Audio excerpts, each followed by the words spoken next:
Ne bi bilo preterano reći da je za propast institucija sistema i uopšte Srbije kao države u mnogome odgovoran Ustavni sud Srbije, ocenjuje za produkciju Helmcast predsjednik Srpskog pokreta Dveri Boško Obradović. Niz je primjera, dodaje, gde je to vidljivo.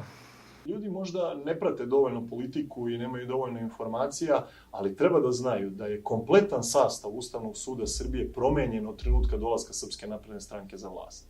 Dakle, svih 13 sadašnjih sudija Ustavnog suda Srbije su nove sudije koje je Srpska napredna stranka izabrala u posljednjih 9 godina. Oni su do sada, pazite ovo, sebe proglasili nenadležnim i odbili da sude u nekoliko ključnih nacionalnih, državnih i društvenih pitanja. Vi ste pomenuli jedan slučaj, a to su antiustavni briselski sporazumi, kojom je praktično država Srbija se povukla sa Kosova i Metohije.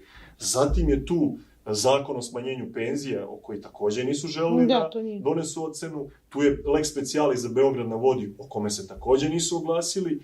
Tu je nekoliko naših inicijativa o uvođenju vanrednog stanja mimo odluke Narodne skupštine iz vremena vanrednog stanja. I evo, konačno sada, ja koliko sam brojao, najmanje 5 različitih inicijativa. 2 su podnele Dveri, 1 udružena opozicija, 1 državotvorni pokret Srbije, a svoje posebne ustavne žalbe imaju i pokret Dosta je bilo, pa čak i Srpska radikalna stranka koja je realno veoma bliska režimu, koja je također podnela ustavnu žalbu i tražila poništavanje izbora.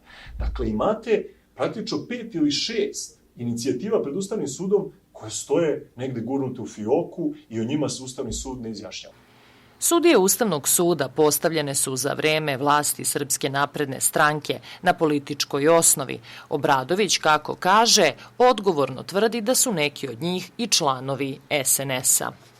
Konkretno za predsjednika Ustavnog suda Srbije Snežanu Marković, za sudije Tijanu Šurlan i Draganu Kolarić. Pazite, Tijana Šurlan je bila kandidat za odbornika Srpske napredne stranke na lokalnim izborima na Vračaru. Dragana Kolarić je supruga Srđana Kolarića, inače predsjednika opštine Čukarica i člana glavnog odbora Srpske napredne stranke. A Snežana Marković još u vreme Tomislava Nikolića postavljena na 15 različitih funkcija u ime Srpske napredne stranke, bilo u jedno vreme i zamjenik Republičkog javnog tužioca, poznata po tome što je oslobodila Maju Gojković od odgovornosti za pljačku ATP Vojvodine u Novom Sadu.